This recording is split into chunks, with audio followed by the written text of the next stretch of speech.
Alhamdulillah, alhamdulillah kita bertemu kembali hari ini di apa namanya seperti biasa ya, kajian Manzumah Jazariyah.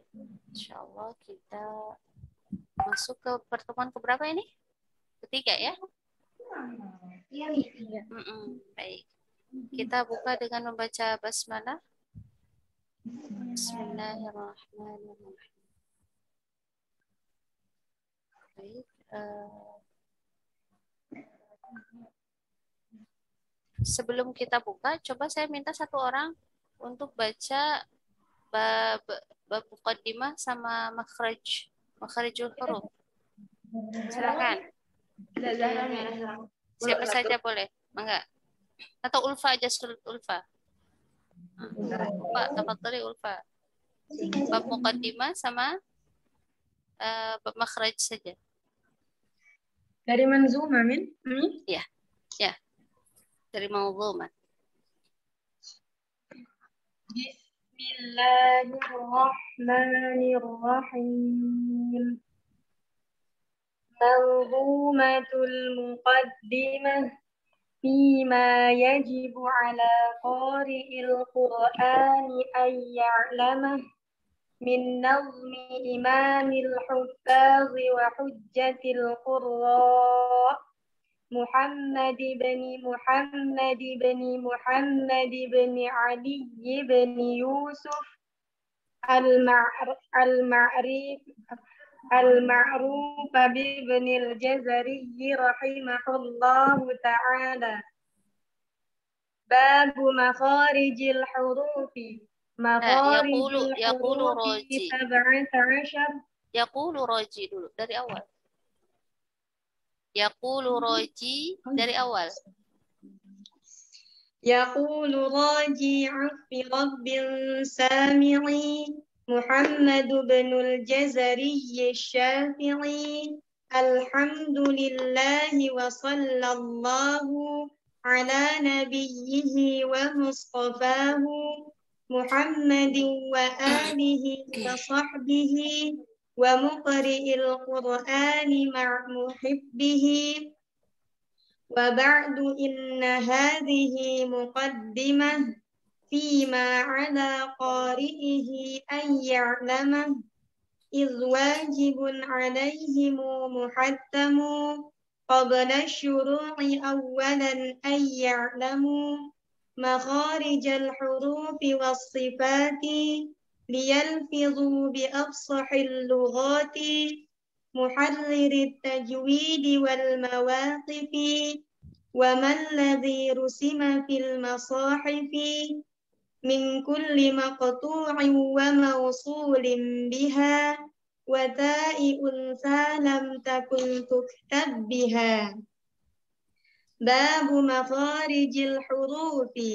مخارج الحروف 17 على الذي يختاره من اختبر للجوف ألف وأختاها وهي حروف مد للهواء تنتهي ثم لأقصى الحلق همز هاء ومن وسطه فعين حاء أدناه غين خاؤها والقاف أقصى اللسان فوق ثم الكاف أسفل والوسط فجيم الشين يا والضاد من حافته إذ وليا للراس من أيسر أو يمناها واللام أدناها لمنتهاها والنون من طرفه تحت جعلوا والراء يدانيه لظهر أدخلوا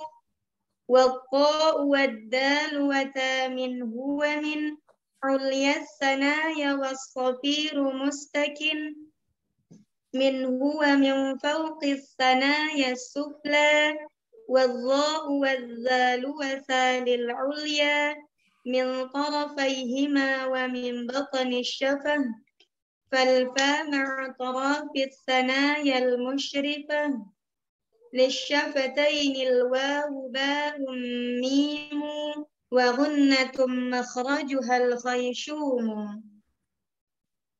نعم.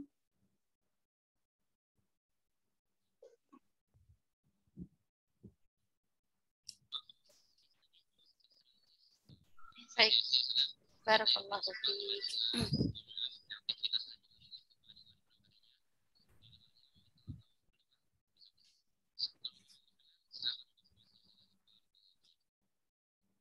Ya, alhamdulillah tadi sudah dibacakan bab muqaddimah dan makharijul huruf ya.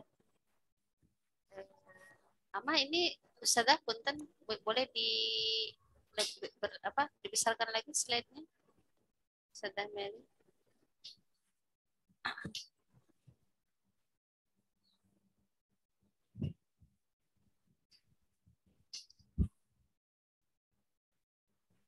Sudah.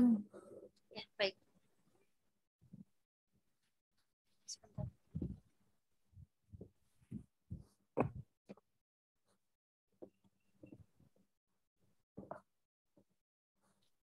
Kemarin kita sudah belajar tentang atau sudah mengkaji tentang ilmu tajwid ya, pengertiannya. Kemudian kita sudah mengupas juga tentang pengertian ilmu tajwid itu sendiri dan hal-hal yang berkaitan dengan ilmu tajwid secara ringkas saja ya.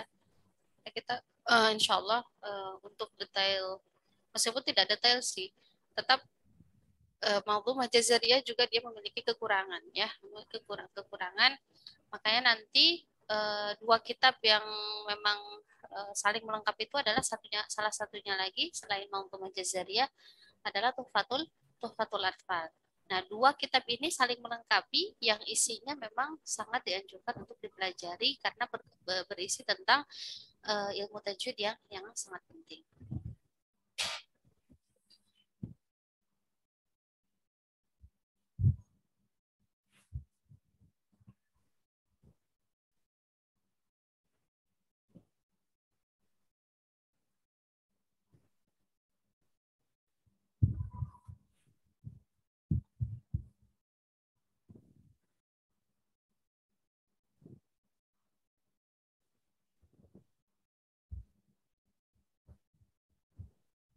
Nah,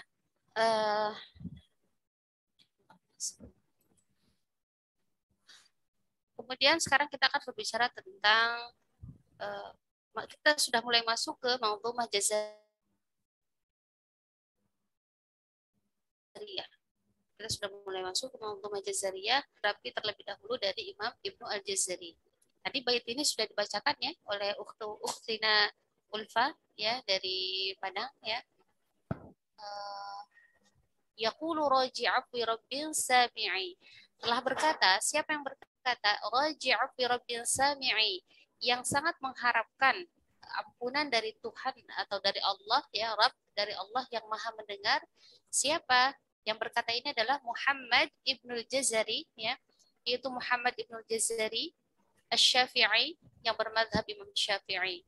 Alhamdulillah, segala puji bagi Allah, wassallallahu, dan salawat Allah juga ala nabiyihi, salawat beserta salam dari Allah ala nabiyihi, untuk nabinya yaitu Muhammad sallallahu alaihi wasallam, wa mustafahu, dan hamba pilihannya. Siapa dia? Muhammadin, yaitu Nabi Muhammad sallallahu alaihi wasallam, wa alihi, dan untuk keluarganya, wa sahbihi, dan juga untuk para sahabatnya, wa muqri'il Qur'ani, dan untuk para pembaca Al-Quran. Jadi di awal setelah membaca tahmid dan sholawat, Imam Ibnul Jazari juga membantu atau juga ikut mendoakan para pembaca Al-Quran. Muhibbihi, beserta para pecinta. Nah, pecinta ini kemana kembalinya? Kembali ke Al-Quran ya. Para pencinta Al-Quran atau para pecinta pembaca Al-Quran. Ya, hanya memang kalimat mukri di sini maknanya lebih luas. Tidak hanya sekedar pembaca Al-Quran, tapi lebih dari itu.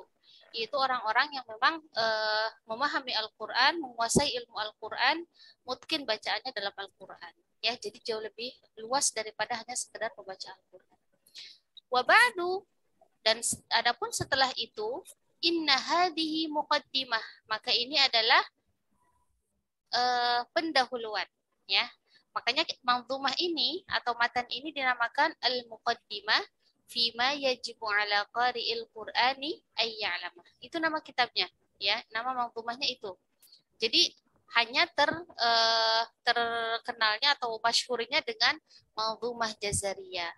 Adapun nama kitabnya adalah al-muqaddimah fima yajibu ala qari'il Qur'ani ay ya'lamah. Itu nama kitabnya, ya. Nah, inna hadhihi muqaddimah fima ala qari'ihi ay ya'lamah. Ini adalah pendahuluan bagi mereka yang ingin pendahuluan untuk para pembaca Al-Qur'an, ya, terutama untuk mengetahui hukum-hukum daripada Al-Qur'an, ya. Jadi bagi para pembaca Al-Qur'an supaya bisa membaca Al-Qur'an dengan benar, dengan tajwid, dengan fasih, maka dia harus mengetahui ilmunya dulu. Nah, disinilah disebutkan ilmu-ilmu tersebut.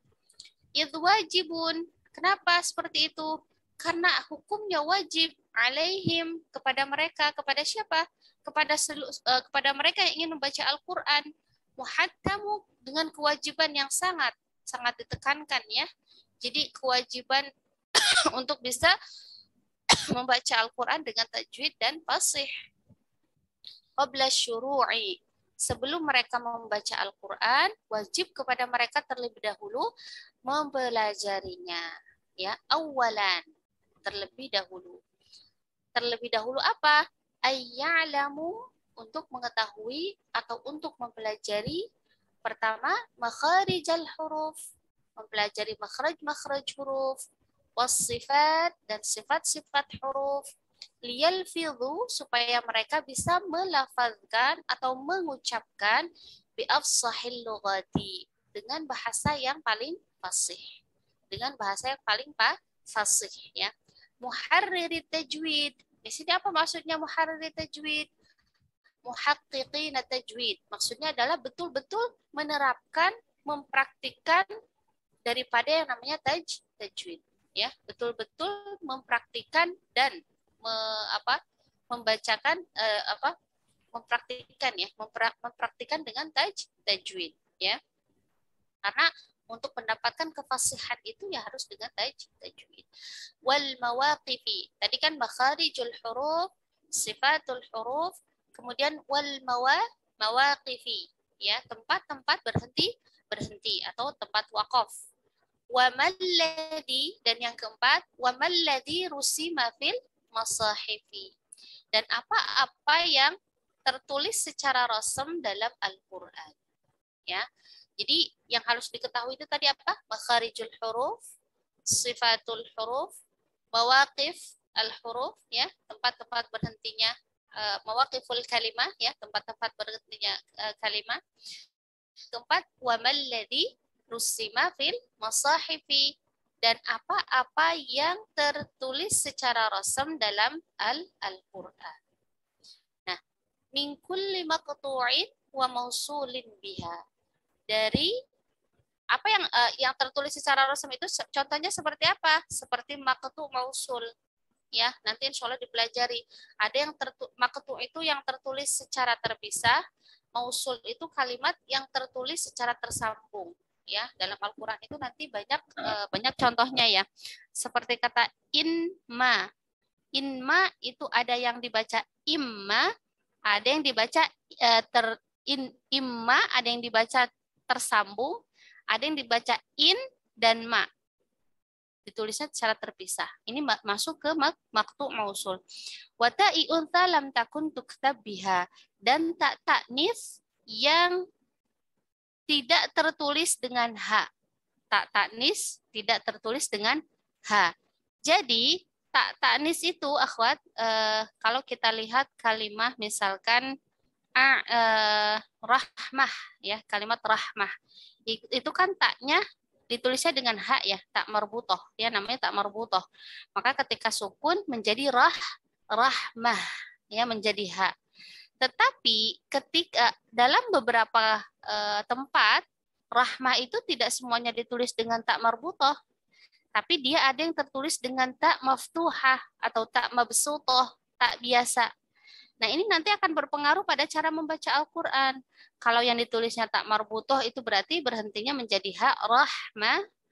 Nah, kalau yang ditulisnya dengan tak mabsutoh, maka ketika berhenti menjadi tak rahmat. Gitu. Ya, ini nanti insya Allah dipelajari bab berikutnya. Watai untha lam takun tuktab biha. Ini bab muqaddimah. Slide berikutnya, Ma.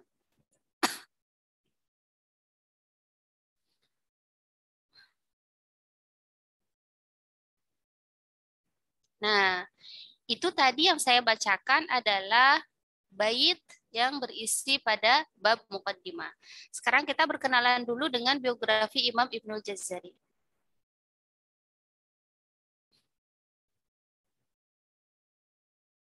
Ya, siapa itu Imam Ibnul Jazari? Imam Ibnul Jazari namanya, sebentar Amah yang tadi dulu, namanya dulu. Nah, ya. Namanya adalah Muhammad ibn Yusuf ibn Ali ibn Yusuf. Jadi nama beliau adalah Muhammad, nama ayahnya juga Muhammad, nama kakeknya juga Muhammad, nama buyutnya adalah Ali, dan di atas buyutnya, kakek buyutnya itu Yusuf. Biasanya kalau orang Arab seperti itu ya. Jadi ketika menyebutkan nama sendiri, ketika ditanya nama, maka yang disebutkan tidak hanya nama mereka sendiri, tapi disertakan biasanya juga nama ayahnya, nama kakeknya, nama buyutnya, sampai beberapa nama ya. Seperti di sini disebutkan sampai empat tingkat ya, 4 tingkat. Dan kebiasaan mereka memang hanya memberikan nama itu satu nama saja ya, satu nama. Misalnya nama Muhammad, Ahmad ya. Kemudian siapa lagi? Ilyas gitu kan, atau Zaid ya, atau Mahmud ya. Berbeda dengan kita kan. Kalau kita nama itu panjang-panjang, minimal 2 nama. 2 nama itu udah pendek ya. Ada yang sampai 3 sampai 4 nama. Merepotkan ya. Oleh kalau misalkan merasa direpotkan itu untuk mereka mungkin yang jadi guru. Biasanya kalau untuk nulis di absen ini kepanjangan ya. Nama bisa sampai 4 nama gitu. Makanya sedikit berbeda ya. Kalau budaya kita begitu, namanya panjang, tapi jarang disertakan nama ayah ya, jarang disertakan nama ayahnya, jarang disertakan juga nama kakeknya. Ya sudah, nama-nama sendiri aja. Nah, kalau untuk Arab tidak ya, mereka berbangga dengan nasab mereka gitu. Makanya rata-rata mereka masih hafal tuh nama ayahnya, nama kakeknya, nama buyutnya. Kalau kita kan tidak ya, paling banter itu sampai buyut. Kalau sudah di atas buyut itu biasanya sudah tidak tahu siapa nama kakek buyutnya. Ini salah satu kelebihan dari orang Arab ya, kelebihan dari orang Arab.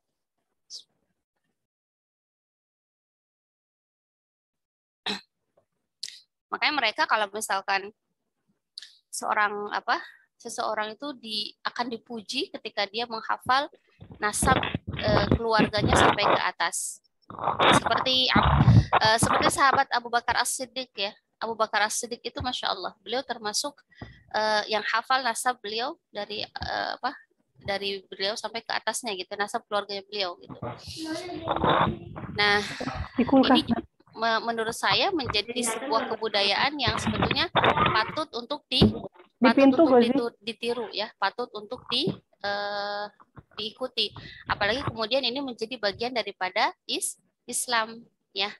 Kalau bisa kita mengetahui silsilah nasab keturunan kita ke atas ya. Nah, Al-Jazari kan terkenalnya Imam Ibnul Jazari, anak Ibn itu kan anak Al-Jazari.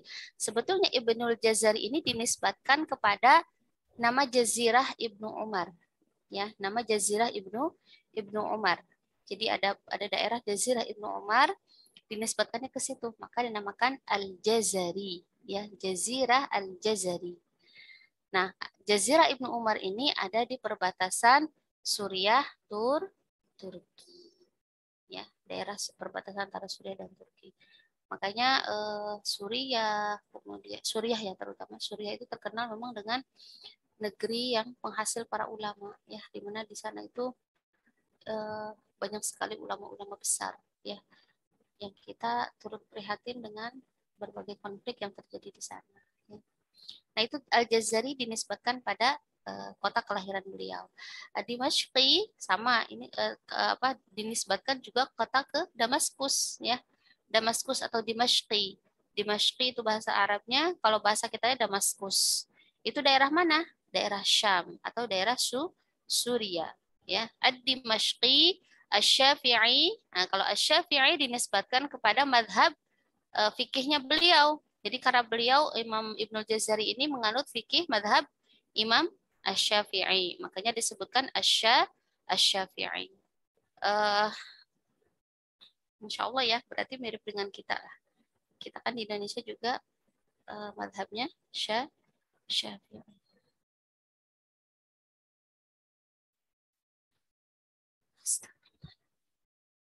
Kemudian Abul Khair, beliau juga memiliki kunyah. Apa kunyahnya?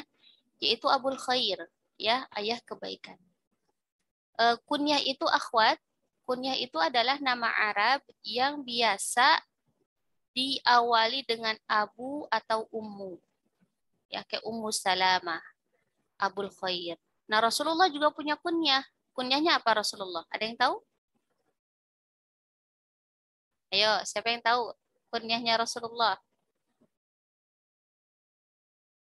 Abul Qasim, ya, itu kunyahnya Rasulullah. Karena salah satu anak beliau bernama Qasim, maka beliau dijuluki dengan Abul Qasim. Ya, dijuluki dengan Abul Qasim. Nah, oh ya, punten, nama saya masih Sabit ya. Sebentar, saya renam dulu.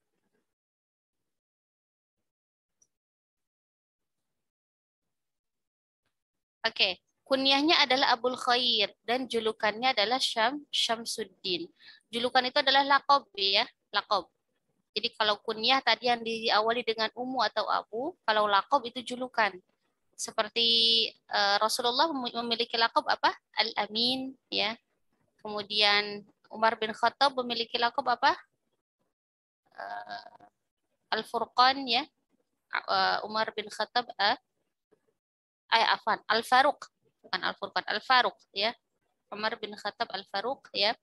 Kemudian Abu Bakar namanya kan sebenarnya bukan Abu Bakar ya. Nah, Abu Bakar itu adalah kunyah ya. Kunyah gitu ya. Jadi kalau lakob itu lebih kepada julukan ya, lebih kepada julukan.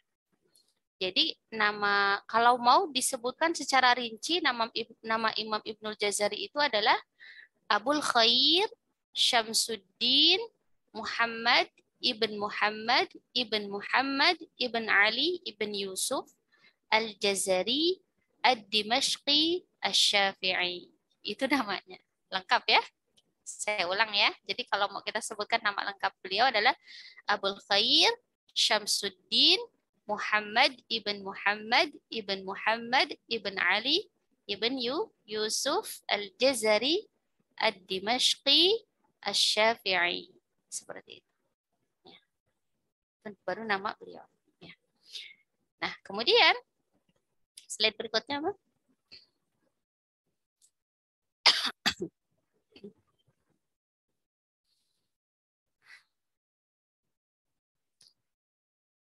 Nah, Imam Ibnu Jazari dilahirkan pada tanggal 25 Ramadan 751 Hijriah atau 30 November tahun 1350 Masehi di Damaskus. Sekarang kita sudah 1400-an ya. Berarti jarak kita kepada Imam Ibnu Jazari berapa? 1400, sudah sekitar 800 tahun ya. Ya, 800 tahun kurang lah ya. 800 tahun kurang, 700 tahunan, Masya Allah ya. Dengan 7 abad, dengan terpisah 7 abad itu, keilmuan beliau masih dipelajari sampai saat ini. Jadi tidak kebayang akhwat pahala jariahnya, Masya Allah ya. Pahala jariahnya yang terus mengalir kepada beliau. Ini adalah salah satu keutamaan ilmu ya.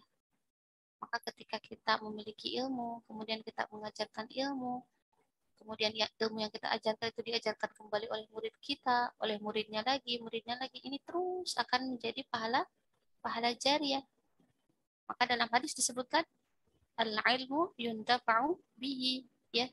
Bahwa salah satu pahala jariah itu adalah ilmu yang bermanfaat. Ilmu bermanfaat itu yang seperti ini. Nah, ada salah satu rahasia Allah. Kenapa sebuah kitab itu menjadi fenomenal atau menjadi kitab rujukan di seluruh dunia? Berarti kitab ini makbul indallah, ya, Allah terima. Salah satunya adalah Manzumah Jazariyah. Mungkin selain Manzumah Jazariyah banyak kitab-kitab lain, ya, kitab-kitab tajwid lain yang mempelajarinya gitu. Sama dengan Tuhfatul Atfal pun begitu, ya. Atau kita lihat misalkan kitab Arba'in An-Nawawiyah, hadis Arba'in, ini juga sama. Salah satu kitab yang Allah terima, ya, yang diterima di sisi Allah. Karena sampai saat ini kitab tersebut dipelajari oleh seluruh kaum muslimin di seluruh dunia, ya, karangan Imam Nawawi. Begitupun kitab Riyadhus Shalihin, Masya Allah. Ini adalah sirrun min asrarillah, ya, rahasia Allah untuk pemilih kitab yang atau buku-buku yang menjadi rujukan yang terus dipelajari oleh seluruh kaum muslimin. Nah,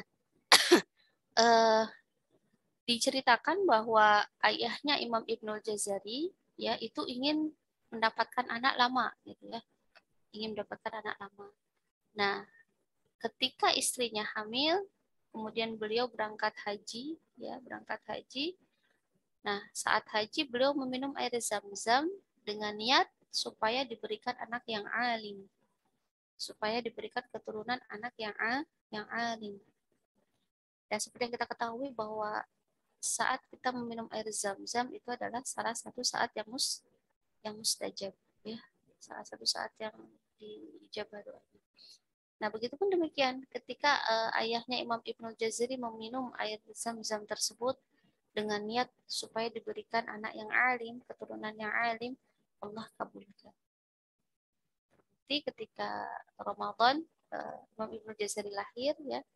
Nah, pada saat umur 13 tahun beliau sudah menjadi hafizul Quran. Sudah menjadi seorang penghafal Quran. Tentu hafizul Quran di sini betul-betul hafalan yang mungkin, ya. Bukan selesai setoran ziyadah, bukan. Tapi memang sudah hafalan mungkin. Dan beliau dijadikan imam sholat, ya, dijadikan imam sholat pada usia 14 tahun. Kalau 14 tahun itu berarti usia SMP, ya, akhwat, ya. Usia SMP, ya. Kebayang nggak? Oh, Masya Allah. Biasanya kan anak-anak itu 14-15 tahun kelas 1 atau kelas 2 SMP, ya. Masya Allah. Masya Allah. Generasi para ulama terdahulu itu luar biasa, ya, kehidupannya. Penuh dengan barokah, tidak hanya barokah ilmu, tapi juga barokah kebaikan dan ketakwaan kepada Allah. Nah, kemudian beliau diberikan ijazah mufti. Ijazah mufti itu apa? Rekomendasi untuk menjadi mufti. Jadi beliau sudah direkomendasikan untuk menjadi mufti, bisa memberikan fatwa oleh siapa? Oleh Imam Ibnu Katsir. Imam Ibnu Katsir di sini adalah ini, ya, ulama, seorang mufassirin yang tafsirnya kita sudah terkenal sampai sekarang. Tafsir apa? Tafsir Imam Ibnu Katsir, ya, tafsir Imam Ibnu Katsir. Nah, itu usianya di usia 24 tahun. Jadi 24 tahun Imam Ibnu Jazari sudah menjadi seorang mufti. Kebayang, ya, kecerdasannya, Masya Allah. Allah kabulkan doa ayahnya, ya. Nah, kemudian beliau wafat pada hari Jumat 5 Rabiul Awal tahun 833 Hijriah di Shiraz. Shiraz itu daerah Turki juga, ya. Kalau tidak salah perbatasan Turki. Karena memang beliau mengajar lama di Qubbatun Nashr. Qubbatun Nashr Darul Quran, ya. Darul Quran di Turki, ya, di Turki. Berarti usia beliau berapa?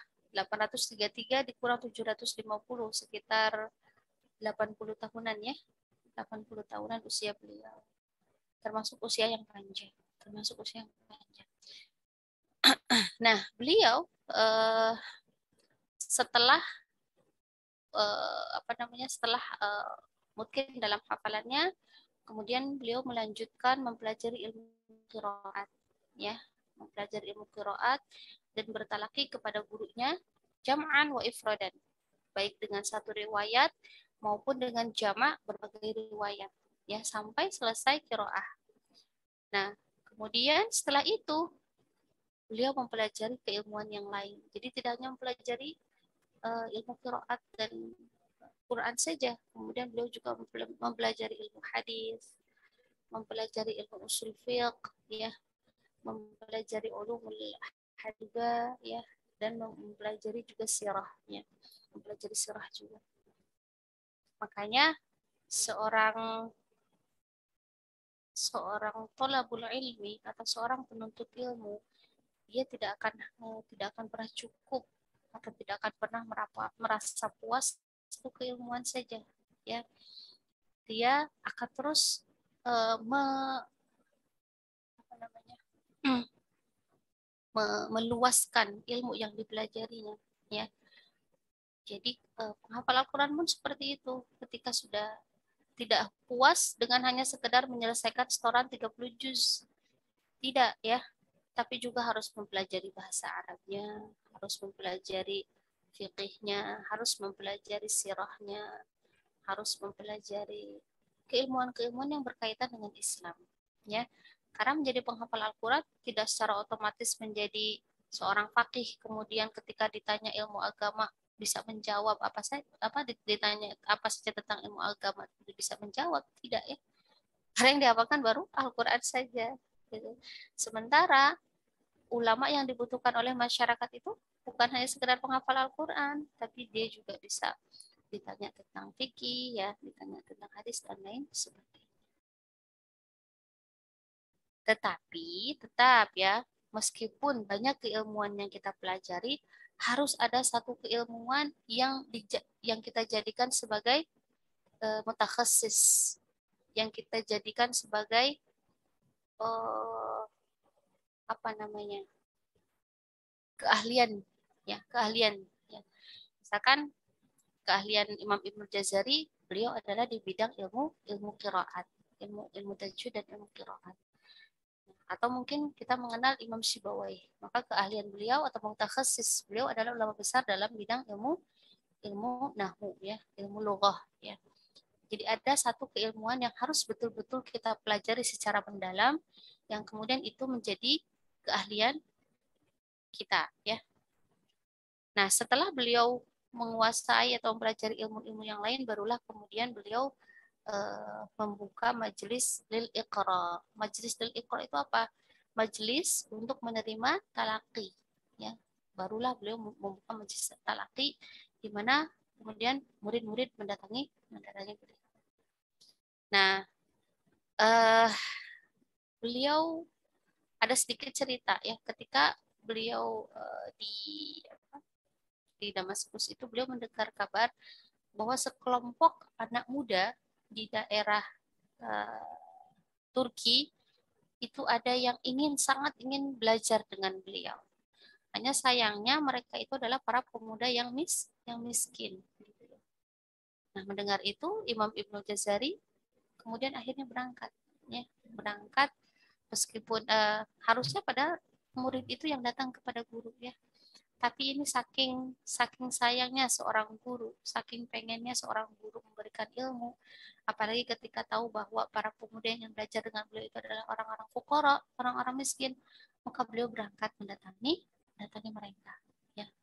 Subhanallah, luar biasa.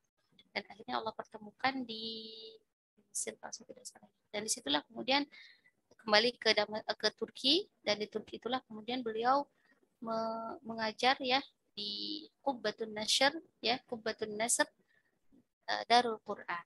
Makanya nama lembaga Darul Quran itu bisa jadi mungkin terinspirasi dari Darul Quran saat itu. Ya. Lanjut, Amu.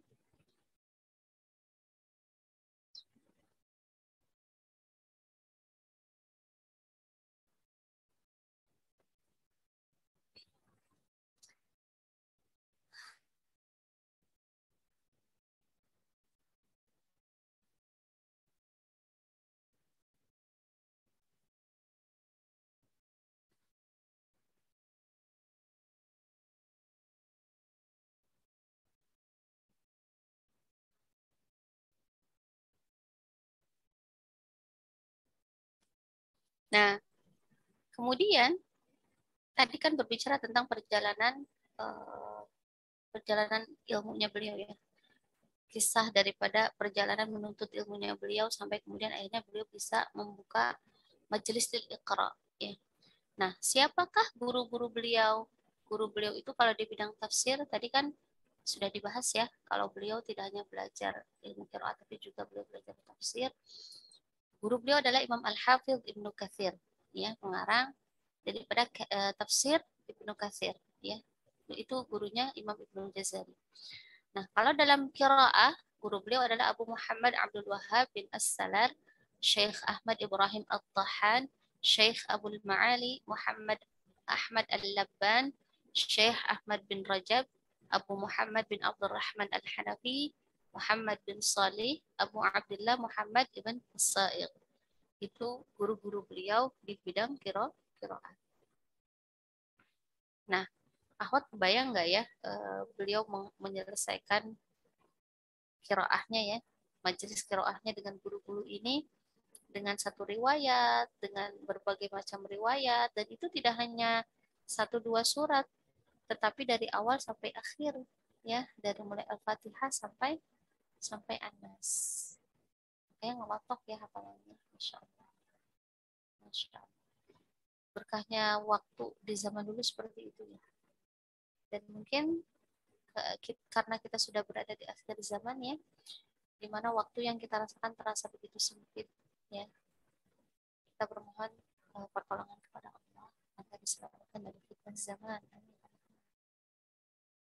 Nah, berikutnya guru beliau dalam hadis itu ada Ibnu Asakir, Syekh Salahuddin Muhammad ibn Ibrahim bin Abdullah Al-Maqdisi Al-Hambali, Zaidun bin Abdurrahim Al-Aslawi. Ini guru beliau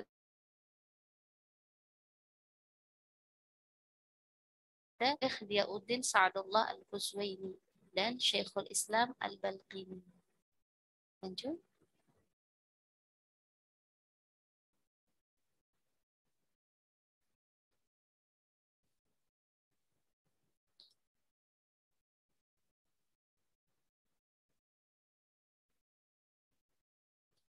Nah, jika tadi berkenalan dengan siapa syekhnya ya, maka murid-muridnya juga banyak ya. Salah satu muridnya ya anak beliau sendiri. Nah, ini anaknya, Abu Bakar Ahmad Ibn Muhammad Ibn Al-Jazari. Ini anaknya beliau. Nah, dalam kitabnya disebutkan Ibnu Nazim ya, Ibnu Nazim. Kemudian juga ada Ibrahim bin Umar bin Hasan Al-Baqi, ada Ahmad bin Husain As-Siwasi, Al-Hafidh Ibnu Hajar Al-Asqalani. Jadi Imam Ibnu Hajar Al-Asqalani ya, pensyarah kitab Sahih Bukhari ya, salah satu kitab besar beliau itu adalah murid daripada Imam Ibnu Jazari dan Ahmad bin Al-Asad Al-Amyuti. Lanjut.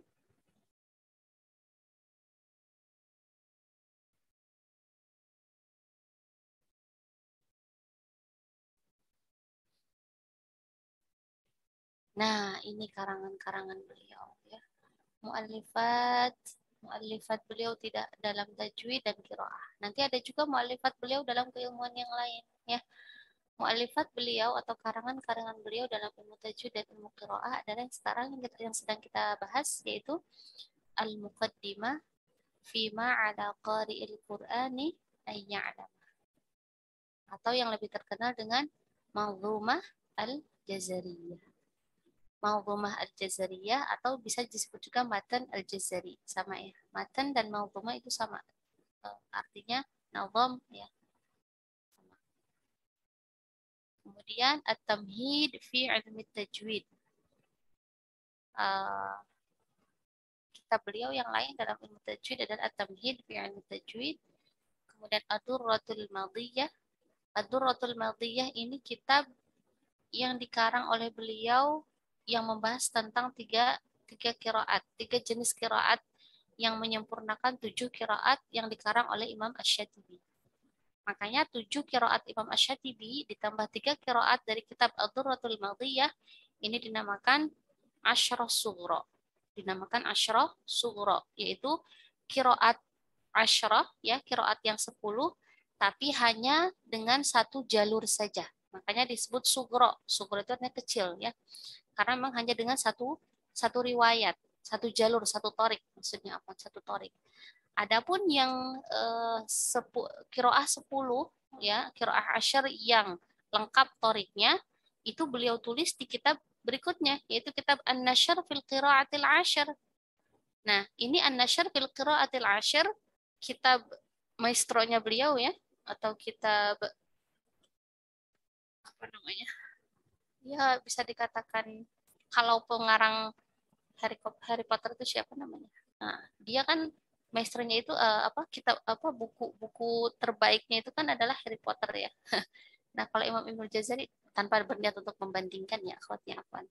Maksudnya saya ingin memahamkan kitab yang betul-betul menjadi apa ya istilahnya, kitab terbaiknya beliau lah, ya. Kitab terbaiknya beliau itu adalah An-Nashr fil Qiraatil Ashr. Itu kitab yang membahas 10 qiraah dengan torik dari berbagai macam toriknya, makanya dinamakan Ashrah Kubro. Dinamakan Ashrah Kubro. Adapun kalau yang Ashrah Sugro, qiraah asr yang sugro, itu 7 qiraatus sab' dari Imam Asy-Syatibi dan 3 qiraah dari tadi Ad-Durrah.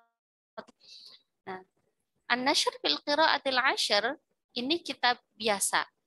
Kemudian beliau membuatnya juga dalam versi nazamnya, dalam versi manzumahnya.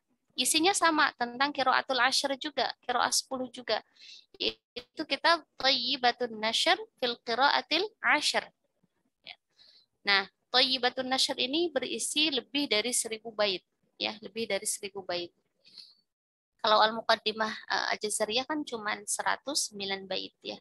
Kalau Thayyibatun Nashr ini berisi lebih dari 1000 bait. Ini yang dipelajari oleh para thalibul ilmi di fakultas-fakultas qiraah yang ada di Timur Tengah, ya. Baik di Mesir maupun di Saudi, ya, maupun di Timur Tengah yang lain, ya, di kampus-kampus Timur Tengah yang lain. Nah, beliau juga kemudian mengarang kitab Usulul Qiraat, Jami'ul Asanid fil Qiraat, Al-Bayan fi Khat Uthman. Lanjut.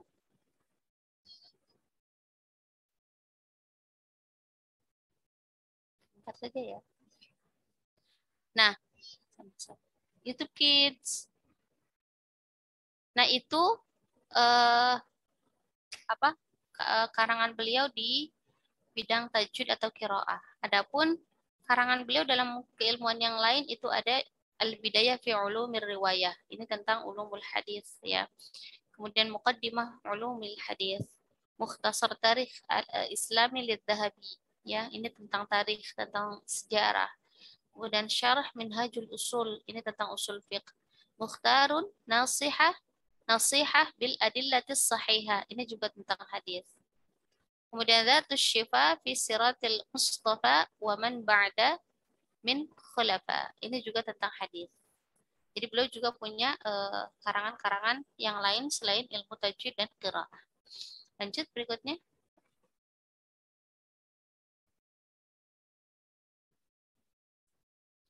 Nah, itu tadi sekilas tentang Imam Ibnul Jazari. Di sini ada tambahan, ya. Ini saya ambil dari slide-nya Ustadz Laili Al-Fadli, ya. Mohon untuk tidak menyebarluaskan, ya, ini karena hanya untuk dipelajari, bukan untuk disebarluaskan. Nah, Syekh Sulaiman Ibnul Jamzuri, kita ada tambahan tentang biografinya Syekh Sulaiman Ibnul Jamzuri. Siapa itu Syekh Sulaiman Ibnul Jamzuri? Syekh Sulaiman Ibnul Jamzuri adalah pengarang kitab Tuhfatul Atfal, ya. Insyaallah akhwat setelah selesai di Manzumah Jazariyah ini akan mempelajari Tuhfatul Atfal. Berikutnya.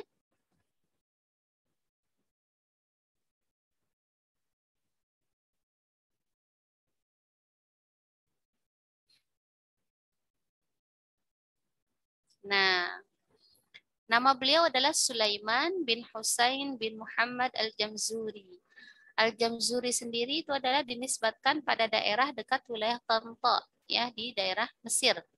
Jadi Syekh Sulaiman ini, kalau tadi Imam Ibnul Jazari dari Suriah, dari Syam. Maka Sulaiman Ibnu Jamsuri ini dari Mesir, ya, Al-Misri, orang Mesir. Julukan beliau adalah Al-Afandi. Nah, saya kurang tahu nih Al-Afandi ini maksudnya apa ya. Tapi itu julukannya beliau. Kalau tidak salah ini bahasa Turki atau apa ya. Kemudian madhab beliau itu Asy-Syafi'i. Beliau juga sama, madhab fikihnya adalah Imam Asy-Syafi'i. Lahir di Jamzur. Akhirnya di Jamzur tahun 1160-an Hijriah. Nah, Imam Sulaiman Al-Jamzuri ini lebih dekat ya, karena sudah masuk ke abad 11 Hijriah.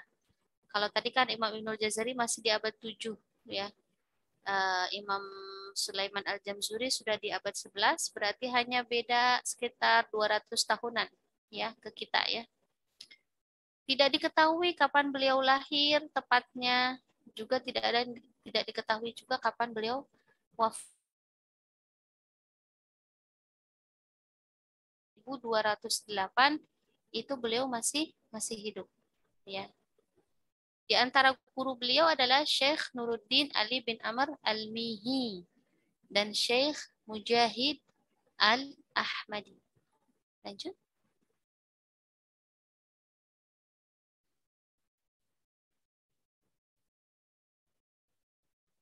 Nah, ini sedikit kitab beliau, yaitu Tuhfatul Atfal wal Ghilman fi Tajwidil Quran.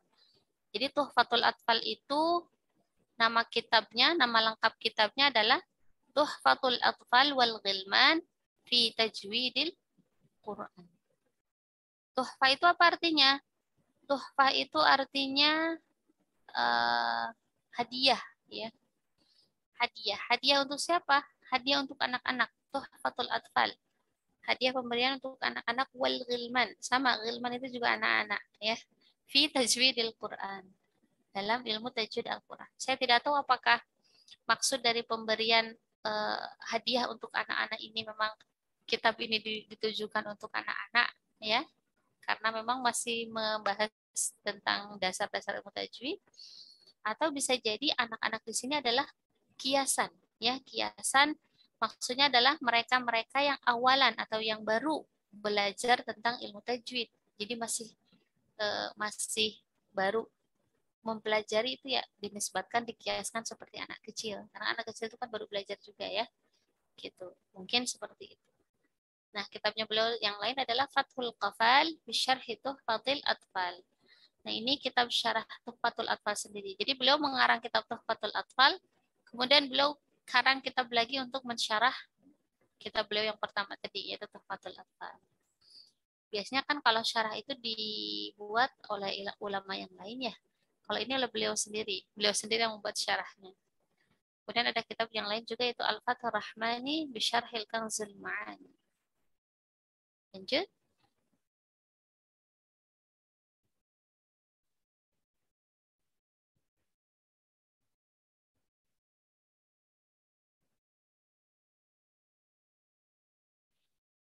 Nah, ini faidah saja sih ya.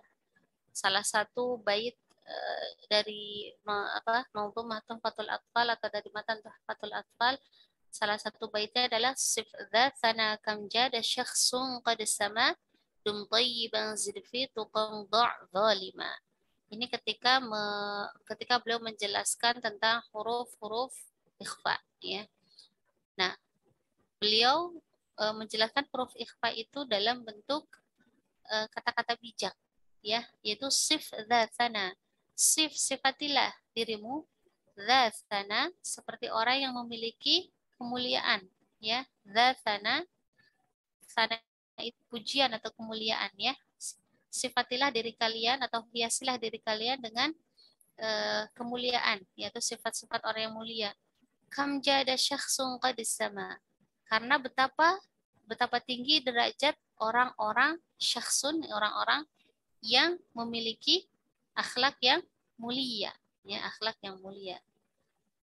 Jadi derajat orang yang memiliki akhlak yang mulia itu akan ditinggikan akhlak, ya, karena kemuliaan akhlak tersebut.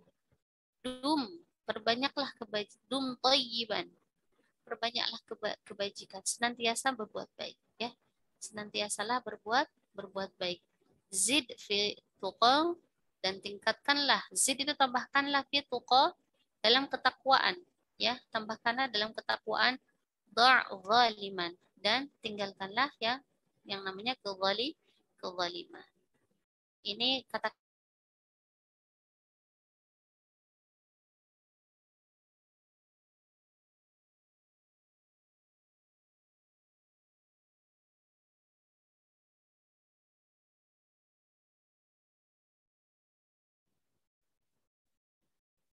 sudah selesai, Ama? Tidak selesai.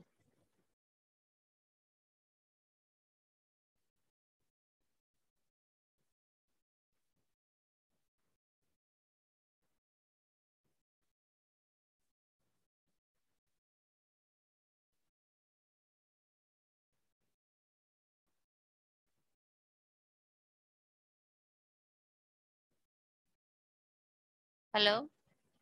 Ya, coba di selanjutnya, Ya, Umi. masih ada slide-nya? Masih, Umi. Enggak jalan ya, Umi, ya. Di laptop jalan. Oh iya. Umi. Ini baru ada tadi.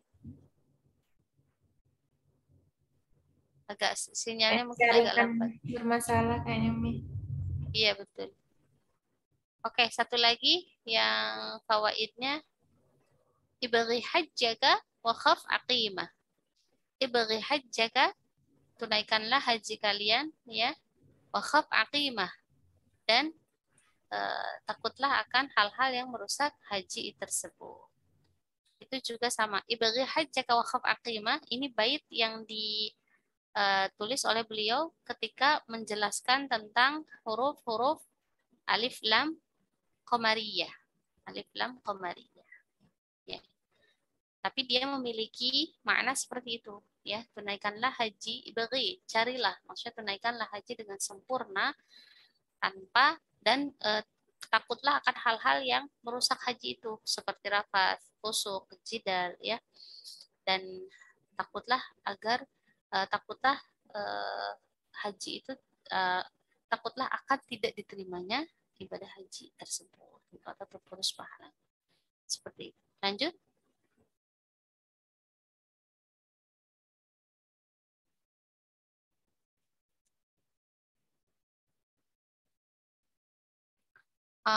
Faedah yang lain, ini ketika menjelaskan tentang huruf apa ya?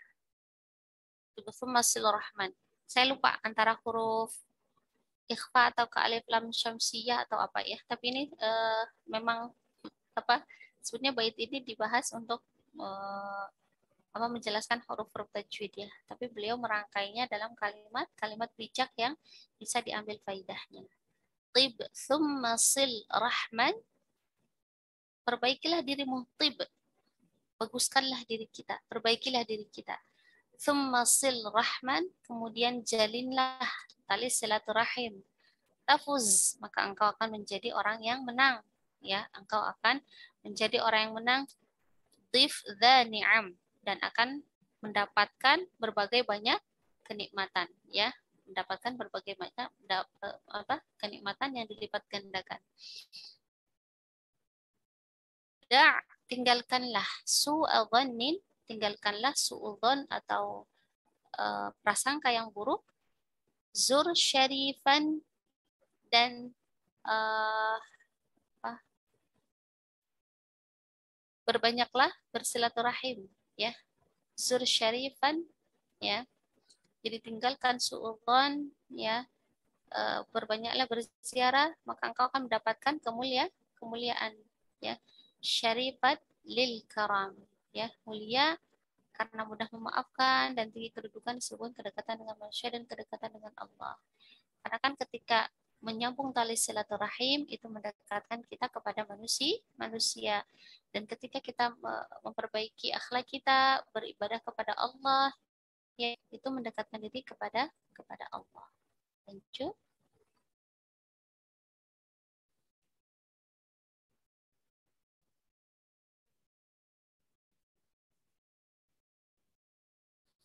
Nah, ini yang tadi saya sekilas tentang sekilas saya jelaskan tentang munculnya perbedaan qiraah, ya. Munculnya perbedaan qiraah. Akhwati fillah, seperti yang sudah antum ketahui bahwa Allah menurunkan Al-Quran itu bisa berarti ahruf dengan 7 huruf. Yang kemudian keilmuan tajwid dan keilmuan qiraah terus berkembang, ya, terus dikaji oleh para ulama sehingga akhirnya pada awal dikaji para ulama itu muncul ada 50 qiraah. Ada 50 jenis bacaan Al-Quran. Ini ketika awal-awal, ya, mungkin pada masa salafus salih, ya, setelah tabi'ut tabi'in, ya. Tetapi kemudian pada zaman perkembangan zaman berikutnya 50 qiraah ini kemudian diteliti kembali, ya, diteliti kembali oleh para ulama mana yang sanadnya sahih, mana yang ada cacat, mana yang betul-betul bisa diterima, mana yang tidak. Akhirnya dari 50 jenis qiraah itu kemudian ditetapkanlah 7 qiraat yang diakui kesahihan sanadnya. Ada 7 jenis bacaan Al-Quran yang sahih setelah dikaji sanad-sanadnya. Dan ini ditetapkan oleh Ahmad Ibnu Musa, yaitu Ibnu Mujahid. Kemarin kan kita sudah pernah menjelaskan siapa peletak dasar ilmu tajwid secara teori, ya. Kan banyak perbedaan ulama tuh. Nah, salah satunya Imam Ibnu Mujahid. Karena beliau memang yang merumuskan atau yang menetapkan 7 jenis bacaan qiraat. Jadi dari 50 qiraat yang ada itu kemudian beliau seleksi, ya. Beliau lihat, beliau teliti, beliau kaji. Nah, ternyata dari 50 jenis qiraat itu hanya ada 7 qiraat yang sahih sanadnya. Makanya dinamakan qiraatus sab'. Dinamakan apa? Qiraatus sab', 7 jenis bacaan Al-Qur'an. Nah, kemudian disusun lagi oleh Imam Abu Amr Ad-Dani yang beliau tuangkan dalam kitab At-Taisir, ya, yang membahas tentang sama qiraatus sab', qiraah 7 jenis bacaan Al-Qur'an. Nah, dari At-Taisir inilah yang kemudian dikarang oleh Imam Asy-Syatibi. Imam Asy-Syatibi ini imam besar, ya, akhwat, ya. Imam besar yang begitu memiliki banyak keutamaan.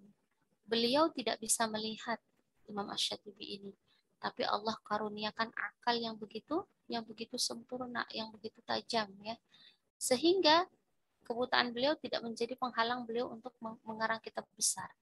Nah, kitab yang beliau karang itu yang beliau tulis dari kitab Taisirnya Abu Amr Ad-Dani, kemudian tertuang dalam manzumah, dalam nazam, dalam matan, ya, yaitu Hirzul Amani wa Wajhut Tahani fi qiraatis sab', ya. Nama kitabnya Hirzul Amani fi Hirzul Amani wa Wajhut Tahani, ya, yang berisi tentang 7 ilmu qiraat atau 7 ragam jenis bacaan Al-Qur'an. Terkenalnya, masyhurnya dengan nama Manzumah Syatibiyah. Manzumah Syatibiyah. Nah, riwayat Hafs an Asim, Thariq Syatibiyah, ada di situ, dijelaskan salah satunya, ya. Nah, kemudian setelah ada 7 qiraat, muncullah Imam Ibnul Jazari yang kemudian juga beliau mengkaji, ya, meneliti, yang akhirnya beliau menemukan 3 jenis qiraat untuk menyempurnakan 7 qiraat yang telah disusun oleh siapa tadi? Imam Asy-Syatibi. Nah, 7 qiraat Imam Asy-Syatibi dalam Manzumah Asy-Syatibiyah ditambah 3 qiraat tadi pada kitab Ad-Durrah Al-Madiyah, menjadilah qiraah Asyrah Sughra. 7-10 bacaan tapi yang sughra, ya. Dan kemudian itu tadi beliau Imam Ibnu Jazari mengarang 3 qiraah saja, ya, dalam satu kitab. Kemudian beliau akhirnya mengumpulkan 10 qiraah, ya, dalam satu kitab, ya, dan dengan mengambil semua jalur toriknya yang kemudian beliau tuangkan menjadi 10 qiraah, dinamakan qiraah kubro, ya, dalam kitab yang tadi An-Nashr fil Qiraatil Ashr dan manzumahnya Thayyibatun Nashr fil Qiraatil Ashr. Ada bayangan nggak tentang qiraah, akhwat? Perbedaan qiraah, ya. Jadi lanjut dulu ke slide berikutnya.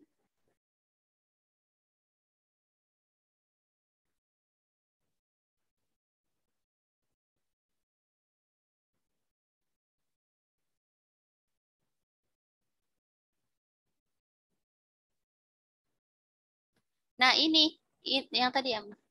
Yang tadi inilah 10 qiraah. 10 qiraah dengan riwayatnya ya. Nah, pertama tadi kan 10 qiraah ya, 10 qiraah. Qiraah qari apa? Qiraah yang pertama itu adalah qiraah Nafi'. Qiraah Imam Nafi'. Muridnya atau riwayatnya adalah Imam Qalun dan Imam Warsh. Yang kedua ada qiraah Imam Ibnu Katsir. Ini bukan Ibnu Katsir pengarang tafsir yang tadi ya, beda lagi ya. Karena Ibnu Katsir ini termasuk tabi'in ya. Zamannya lebih dekat kepada Rasulullah. Adapun kalau yang Ibnu Katsir yang tafsir tadi itu zamannya sebelum Imam Ibnu Jazari sudah agak ke sini ya. Nah, yang kedua qiraah Imam Ibnu Katsir. Muridnya adalah riwayah Imam Al-Bazzi dan Imam Qumbul. Yang ketiga qiraah Abu Amr, Imam Abu Amr. Riwayahnya muridnya yaitu Imam Ad-Duri dan As-Susi. Yang ketiga qiraahnya Ibnu Amir. Muridnya yaitu riwayahnya adalah Imam Hisham dan Imam Ibnu Zakwan. Yang keempat ada qiraah Asim. Nah, ini akhwat qiraah yang kita baca akhwat. Perhatikan. Qiraah yang kita baca adalah qiraahnya Imam Asim. Riwayatnya ada dua, muridnya ada dua, ada Imam Syu'bah dan Imam Hafs. Jadi yang kita baca itu adalah riwayahnya Imam Hafs, qiraahnya Imam Asim. Karena Imam Asim itu punya dua murid, yaitu Imam Syu'bah dan Imam Hafs. Kalau antum nak belajar satu riwayah Hafs saja, berarti tidak termasuk Syu'bah. Tapi kalau antum nak belajar qiraah Asim, berarti itu sudah mencakup Imam Syu'bah dan Imam Hafs. Nah, saat ini yang dipelajari baru satu riwayahnya saja, yaitu riwayat Imam Hafs. Belum belajar riwayat Imam Syu'bah. Tapi memang perbedaan antara riwayahnya Syu'bah dengan riwayatnya Hafs itu tidak terlalu banyak, ya, sedikit. Insya Allah mudah-mudahan Allah berikan kesempatan antum untuk belajar qiraahnya Imam Asim dengan dua riwayatnya ya. Amin. Berikutnya yang ke-6. Yang ke-6, yang ke-5, ya benar yang ke-6. Ada Imam Hamzah. Qiraahnya Imam Hamzah dengan dua riwayatnya yaitu Imam Khalaf dan Imam Khalad. Yang berikutnya yang ke-7. Itu ada Imam Al-Kisai. Dengan qiraah Imam Al-Kisai dengan dua muridnya riwayat Abul Harith dan Imam Ad-Duri. Ad-Duri jadi ada dua ya. Ad-Duri Al-Kisai dan Ad-Duri Abu Amr. Nah, ini 7. 7 ini yang ditulis oleh Imam Asy-Syatibi dalam Manzumah Syatibiyah. Kemudian adapun 10 yang lengkap itu ditulis oleh Imam Ibnu Jazari dalam tadi kitab An-Nashr fi Qiraatil Ashr, itu dengan tambahan 3 qiraah yang lain, yaitu qiraahnya Imam Abu Ja'far dengan dua riwayatnya yaitu Imam Ibnu Wardan dan Imam Ibnu Jammaz. Yang ke-9 riwayatnya Imam Ya'qub dengan qiraahnya Imam Ya'qub dengan riwayatnya Ruwais dan Roh. Yang ke-10 Imam qiraah Khalaf dengan riwayahnya muridnya yaitu riwayah Imam Ishaq dan Imam Idris. Jadi akhwat 10 qiraah itu memiliki dua riwayah. Berarti jadi 20. Maka mereka yang sudah mempelajari dan menguasai 10 jenis qiraah berarti bisa membaca Al-Qur'an dengan 20 riwayah. Dengan 20 jenis bacaan. Bisa dipahami sampai di sini ya? Semoga bisa difahami. Berikutnya. Yang ini udah pernah di-share belum Cia yang ini? Yang mana, Bi? Yang ini nih, perasaan Bibi enggak? Yang kemarin Bibi yang belum. Kayak enggak ada yang ini. Ya, belum. Oh. Belum di-share, Bi. Ini baru. Ya udah. Nah, dari makanya kadang dalam momen tertentu ya, kalau di Timur Tengah itu di kampus-kampus qiraat suka ada ini pembacaan surat Al-Fatihah dengan 10 riwayah. Nanti tuh macam-macam jenisnya tuh.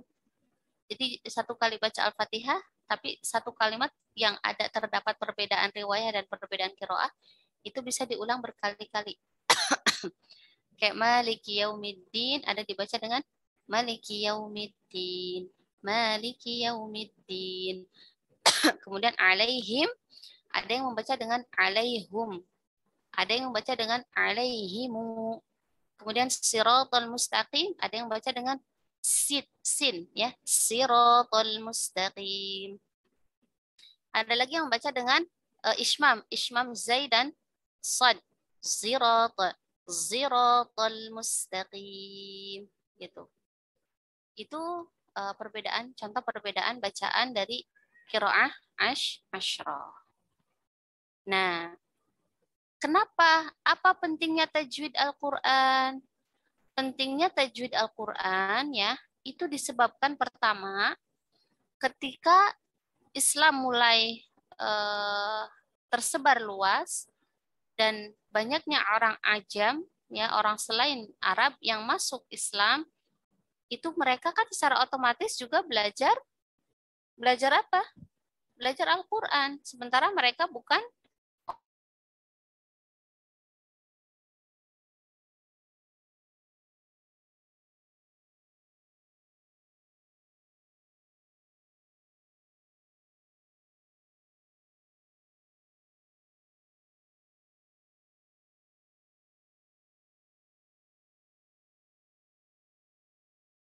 menyebabkan orang ajam menjadi ada kebutuhan ya supaya mereka bisa membaca Al-Qur'an.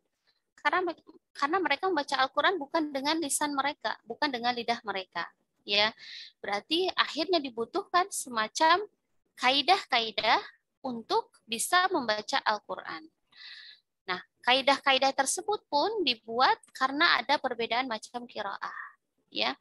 Bahkan pada saat kekhalifahan Utsman bin Affan ya, sampai terjadi pertikaian yang menyebabkan saling membunuh karena perbedaan qiraah tersebut ya. Makanya dirapihkan dan disusun kembali oleh Khalifah Utsman bin Affan yang kemudian beliau menunjuk kembali Zaid bin Thabit sebagai penulis wahyu ya. Keutamaan Zaid bin Thabit ini sahabat Masya Allah luar biasa ya. Ketika Rasulullah masih ada, Al-Quran itu kan dijaga terus ya, dari mulai Al-Quran itu dijaga fis sudur dan fis sutur ya. Al-Quran itu dijaga dalam dada melalui hafalan dan dijaga secara fis sutur dalam tulisan. Makanya ketika Jibril alaihi salam mewahyukan kepada Rasulullah kemudian langsung mentalakikan kepada para sahabat. Nah, Rasulullah tidak hanya mentalakikan ya, tapi juga menyuruh para sahabat untuk menuliskan Al-Quran dalam media yang memang saat itu sudah bisa digunakan, seperti misalkan di atas batu, pelepah kurma. Rasulullah menyuruh para sahabat untuk menuliskan Al-Quran dan melarang para sahabat untuk tidak menulis kecuali ayat Quran. Masya Allah. Jadi dari mulai Rasulullah itu sudah mulai dijaga Al-Quran itu akhwati ya. Dan Allah sendiri yang menjaminnya, inna nahnu nazzalna dzikra wa inna lahu lahafizun. Nah, setelah Rasulullah wafat, sebelum Rasulullah wafat pun Rasulullah sudah menunjuk Zaid bin Thabit. Beliau itu adalah sahabat dari kalangan Ansor ya. Sahabat dari kalangan Ansor yang memang sudah diakui kecerdasannya, ya, Beliau mengamanahkan kepada Zaid bin Thabit sebagai penulis wahyu. Maka Zaid bin Thabit menuliskan juga Al-Quran oleh beliau sendiri. Nah, masuk kepada fase zaman Abu Bakar As-Siddiq, kemudian terjadi peperangan, terutama peperangan ini ya, karena banyak yang murtad ya. Jadi Rasulullah wafat, tentu terjadi gonjang-ganjing ya, apalagi penerima wahyu itu kan Allah wafatkan, tentu sudah tidak ada lagi wahyu yang turun ya, Makanya beban yang ditanggung oleh Abu Bakar As-Siddiq itu begitu berat ya. Di satu sisi beliau merasakan kesedihan yang teramat dalam karena berpisah dengan orang yang sangat beliau cintai, orang yang paling dekat dengan beliau, orang yang kesehariannya hampir tidak pernah berpisah dengan beliau, yaitu Rasulullah ya, Al-Habib. Ditambah beliau mendapatkan beban amanah sebagai khalifah kaum muslimin. dari fase nubuwah ya, dari fase yang memiliki nabi ke fase yang tidak ada nabi. Ini tentu beban yang sangat berat, ya, beban yang sangat berat. Terbukti dengan terjadinya kemurtadan besar-besaran, ya, kemurtadan besar-besaran dari kaum muslimin yang dipimpin oleh Musailamah al-Kadzab, di mana dia mengaku sebagai nabi, ya, mengaku mendapatkan wahyu. Disitulah kemudian terjadi peperangan antara kaum muslimin dengan orang-orang yang murtad tadi. Selain juga banyak ya kaum muslimin yang tidak mau membayar zakat, ya. Itu perjuangannya Abu Bakar As-Siddiq, Masya Allah, ya. Makanya, nah dalam peperangan melawan orang-orang yang murtad itu, kaum muslimin banyak yang terbunuh. Nah, 70 diantaranya adalah qurra.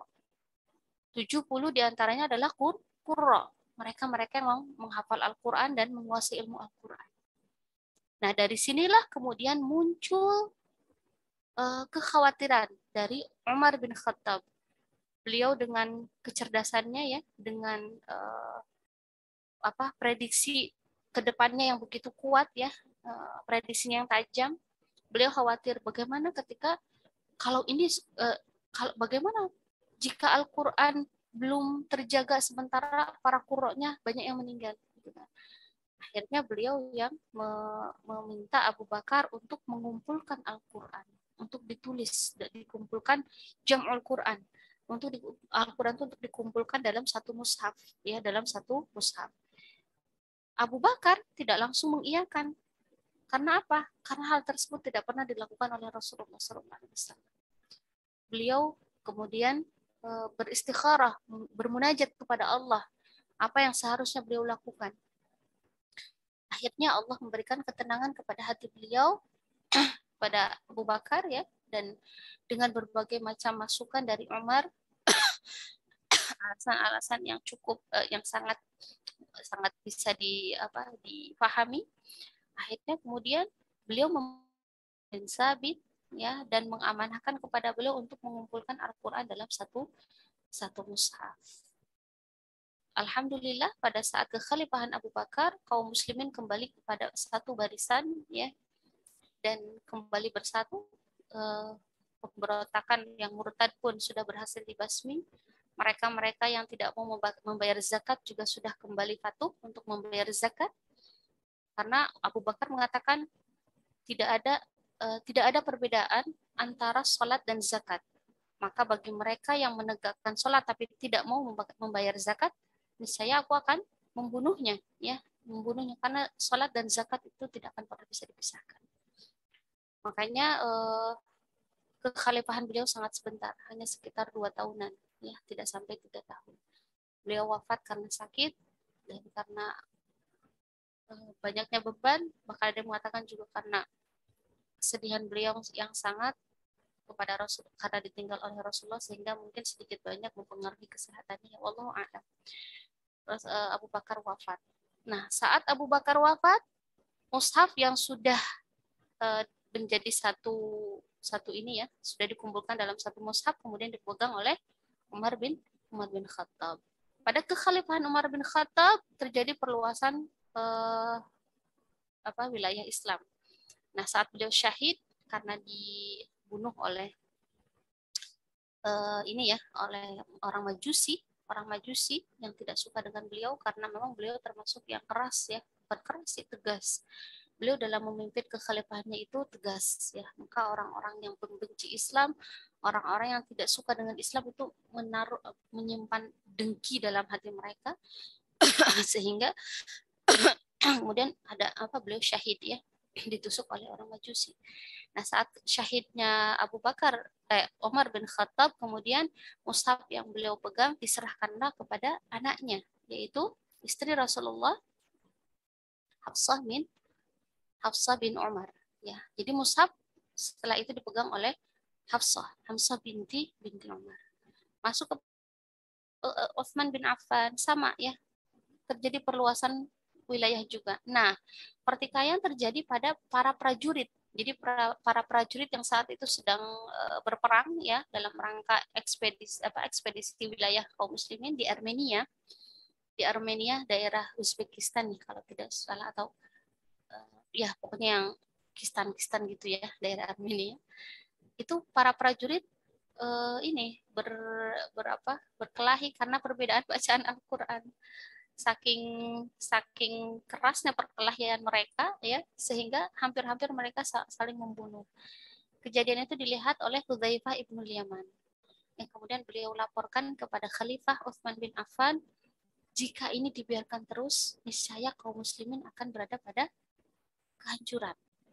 Nah, saat itulah kemudian Utsman bin Affan menyuruh Zaid bin Sabit kembali ya sebagai penulis wahyu, kemudian untuk menyusun kembali Al-Qur'an. Nah, sebuah ayat tidak akan diakui kesahihannya ketika disaksikan oleh dua orang syahid, dua orang saksi. Ya, ketika disaksikan oleh dua orang saksi, maka tulisan tersebut akan diterima. Dikumpulkan oleh beliau, ya, ini amal jariahnya Zaid bin Sabit juga ya, Masya Allah. Nah, kemudian Al-Quran tersebut disesuaikan dengan wilayah yang yang akan dikirim.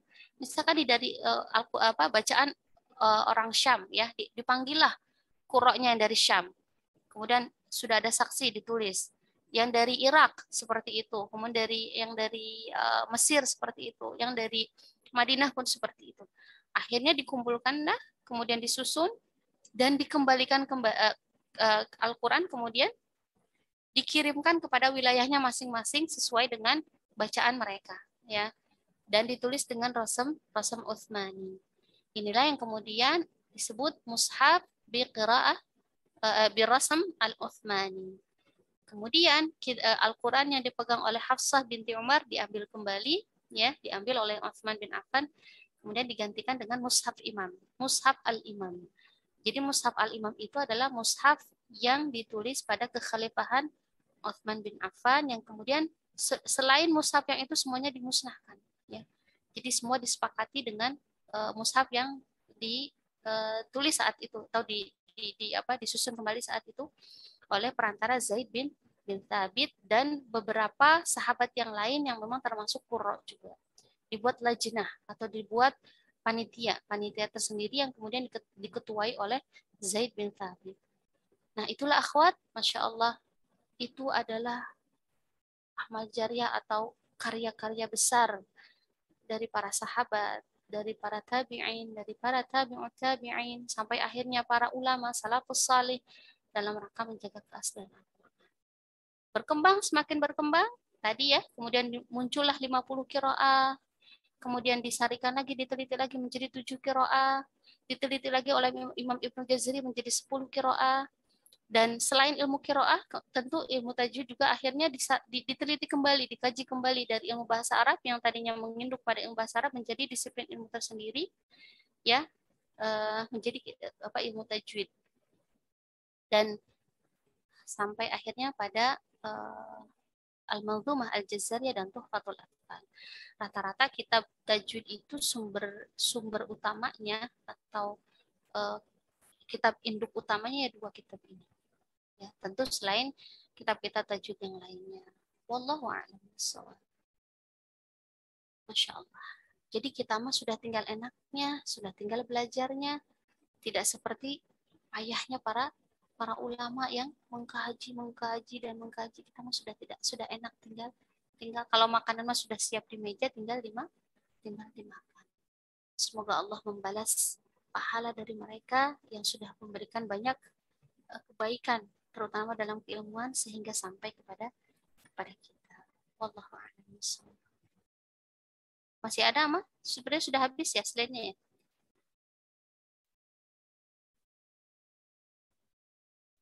Sudah, Umi. Ya, baik.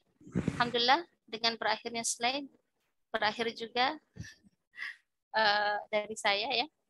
Semoga apa yang saya sampaikan bisa bermanfaat khususnya bagi saya pribadi, umumnya bagi antum semuanya. Semoga menjadi jariah keilmuan, tidak hanya bagi saya, juga bagi rumah Quran, dan mengalir paham juga untuk nabinya Allah Yarham dan kedua orang tua saya. Amin. Baik, silahkan jika ada yang mau didiskusikan atau mau ditambahkan, silahkan.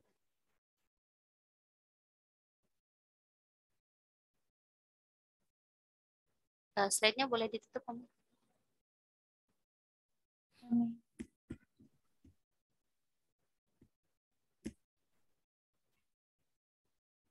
Oke. Jadi ini yang kita bahas saat hari ini, baru berkisah tentang Imam Ibnul Jazari, ya. Kita masih belum masuk ke baitnya lagi, ya. Insya Allah mudah-mudahan pekan depan baru masuk ke baitnya. Tadi baru dibacakan dan artinya saja.